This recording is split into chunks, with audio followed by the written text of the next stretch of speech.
afternoon, everyone. Welcome to another episode of Spilling Tea. I'm your host, Tiffany Daniels, and we'll get to the JRC in a moment. But first, disclaimer. If you're unfamiliar with the Stop the Shocks campaign or the campaign against the troubled teen industry, all pertinent links are going to be found right there in the description box. Should you like to do a deep dive on either subject, you should definitely be able to go ahead and do so. Trigger warning, this channel is marked not for kids for a reason. I do use profanity. And when we talk about places like the Judge Rotenberg Educational Center, you're going to hear vivid descriptions of and catch clips of surveillance footage of people with mental health issues and disabled people being tortured and abused. So, if you have a child that watches this channel and they are 16 and younger, very much parental supervision, very much advised, alright?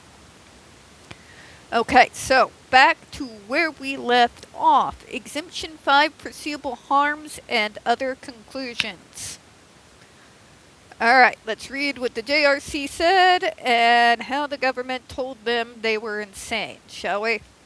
Because they are. Alright, so Exemption 5, foreseeable harms and other considerations. The court relates that the plaintiff's challenge of the adequacy of the defendants showing compliance with the FOIA Improvement Act's foreseeable harm standard with respect to exemption of 5 withholdings oh my gosh, I'm rereading. Sorry, guys. 5 withholdings based on deliberate process privilege for both the CDRH records and the non-CDRH records, for which defendants were denied the partial grant of the summary judgment in JRC 1. They were not denied anything.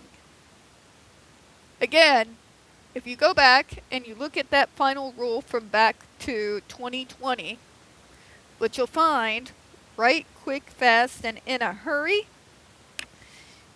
is at the bottom, it literally lists all the sources for information that were used during the deliberations of the original final rule.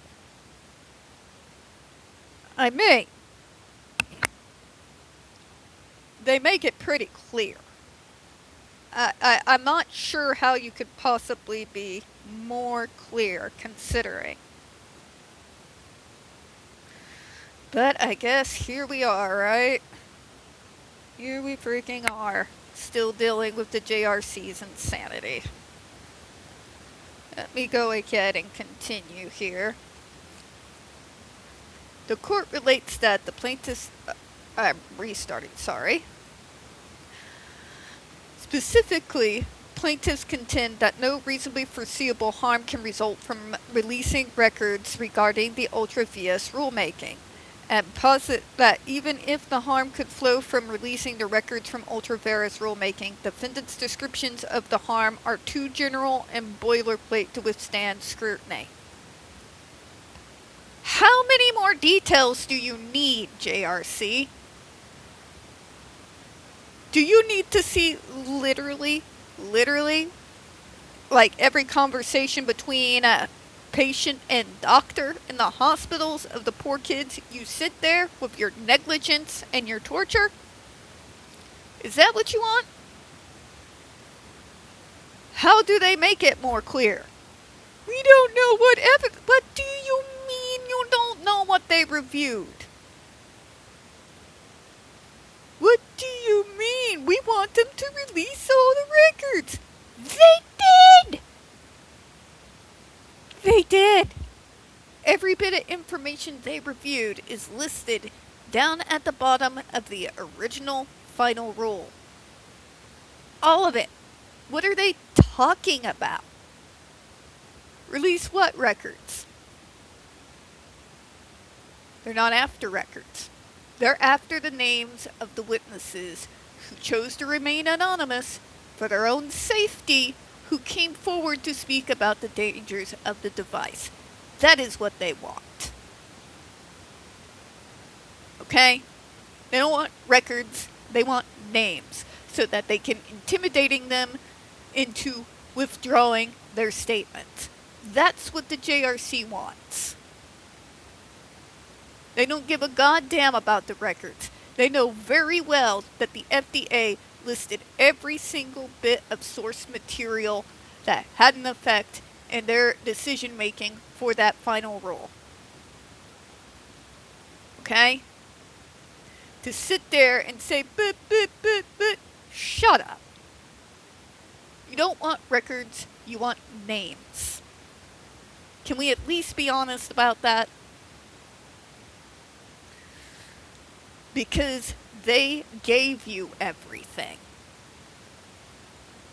My God. Let me continue.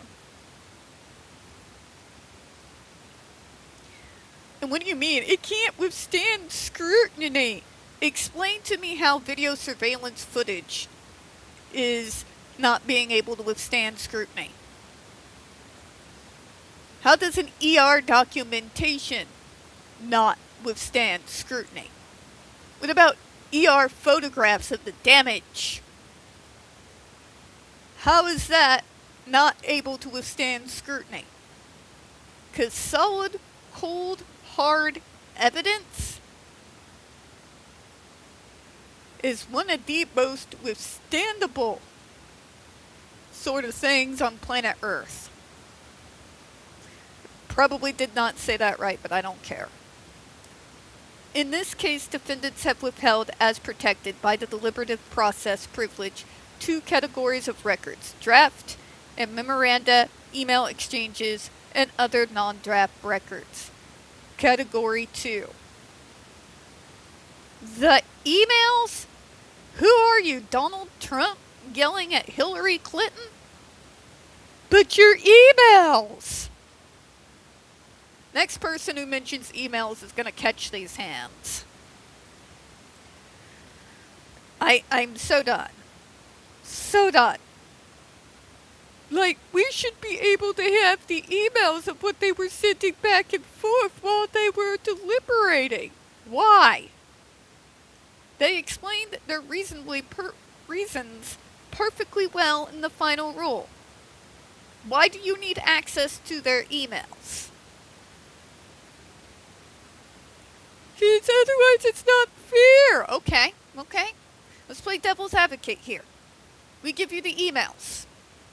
Do we get the JRC's email? No? Why not? But that's confidential medical information, Gee.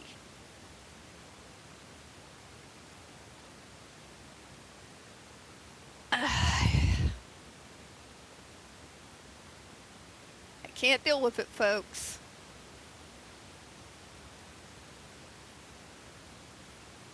With respect to documents that fall within Category 1, the FDA argues that release of information would confuse the public because the public would mistake preliminary drafts as the final agency policy. The court finds that while alone plaintiffs would be correct that this is far too general and boilerplate for defendants to satisfy their burden. How is it general? How are ER documents general? Can somebody explain it to me like I'm 2.5? Because read the isolation description largely fails to link the asserted harms to the specific information contained in the material withheld. When considered in conjunction with the context of the FDA rulemaking and the non-CDRH index and CDRH index, however, the overall picture is sufficient to illustrate how the agency's deliberations in particular would be harmed by disclosure. In other words, just like you, JRC, they have medical information they have to protect. Does HIPAA ring a bell to anyone these days? When considered in conjunction with the context of the FDA... Oh, I already read that. To begin with, the FDA is an expert public health agency. Its pronouncement that a product is safe or unsafe has serious consequences. The same is true for draft documents, letters, memoranda, relaying thoughts, opinions, analyses in the rulemaking process, none of which relayed the FDA's decision regarding the safety or propriety of the GED's electronic stimulations devices or banning GED to treat certain behaviors. Dear God, here we go again.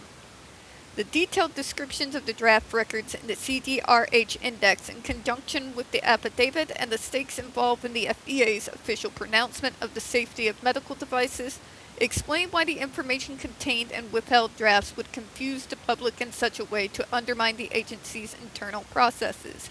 Because it's incomplete, you morons. The final rule is what happened after all evidence, all information has been gone through, a decision has been reached, what that decision is, the explanation behind the ban, the source materials that helped them come to that decision, it's all contained within the final rule. Why do they need the drafts?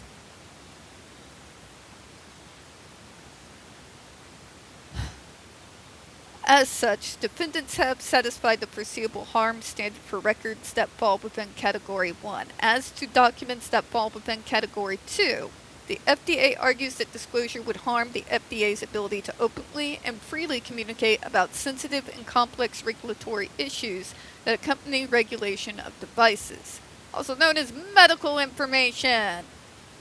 Further, the FDA argues that it is foreseeable that companies would attempt to leverage perceived disagreements within FDA for private or financial gain, potentially at the expense of public health. We want to know who supported us and who didn't. I see. That's why we want the drafts. We want to see if there's someone in there we can exploit. You know that's the reasoning, right? It's the JRC we're talking about here.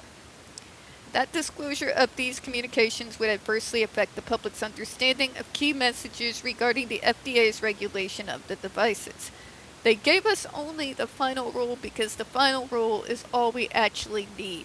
Letting the drafts go out there, the ones that were put together before they finally finalized everything, which one's the final rule? Right? Court find these harms specifically focus on information at issue regarding the FDA's regulation of GEDs, and then conclude that disclosure of that information would chill future discussions. You don't know the meaning of the word chill, JRC, but we're going to go ahead and leave it there for now, folks. We don't get very many views on this channel, and the few we do tend to get removed from time to time, so if you all would be so kind, please don't forget to hit the like button, hit subscribe, don't forget to hit the comments, and make sure that you are still set up to receive notifications. We're still continuing on with Down the Rabbit Hole and our Snake Oil Salesman series. We definitely don't want you all missing anything. I do appreciate your time, and as always, folks, we here at Spilling Tea absolutely do. Hope you have a good one. I will see you all next time. Bye-bye, everyone.